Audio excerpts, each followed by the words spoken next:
Сайн байцгаана уу хүүхдүүдээ?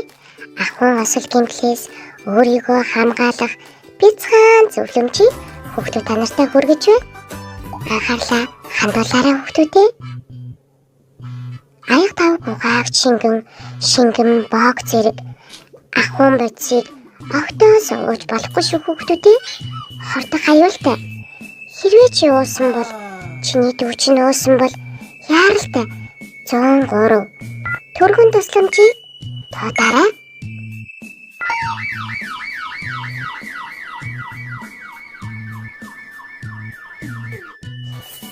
Томчуудаа ахуйн бодисоо хүүхдийн гар хүрхээргүй газар галт хийгээрэй. Гал дээр болон плеткэн дээр буцалж байгаа халуун зүйлс огтоосоо хүрч болохгүй шүү.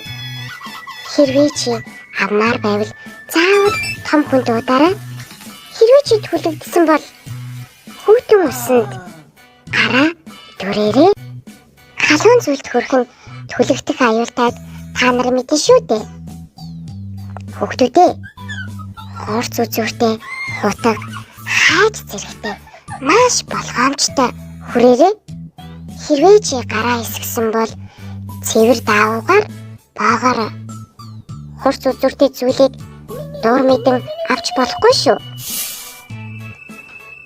Найзуудаа усанд орохдоо анхаарал болгоомжтой байх хэрэгтэй шүү. Халтарч унах аюултай. Хэрвээ чи халтраад унчихсан бол хүүтэнжийн тавиараа. Эсвэл том хүний тусламжтай усанд ороорой хүүхдүүдээ. Бүгд аюул учруулах магадлалтай. Цахилгаан даалгаврын нөхөө ямар нэгэн төмөр эсвүүд эсвэл ус чийгтэй орчинд цахилгаан хэрэгслийг ажилуулах юм бол хүчтэй товлон загварын гэдгийг анхаар. Нэг цахилгаан давын зэрэг засгаж болохгүй. Бас эндүү билетийг засгаатай алгаж болохгүй. Цахилгаан хэрэгслүүд шатах, галтуунаа гарах аюултай. Халуун зүйлсэд хит ойртох эсвэл барьж авах түлэгдэх аюултай. Эрүүл байхын тулд энэ бүхэн бол чиний хийж чадах зүйл юм шүү.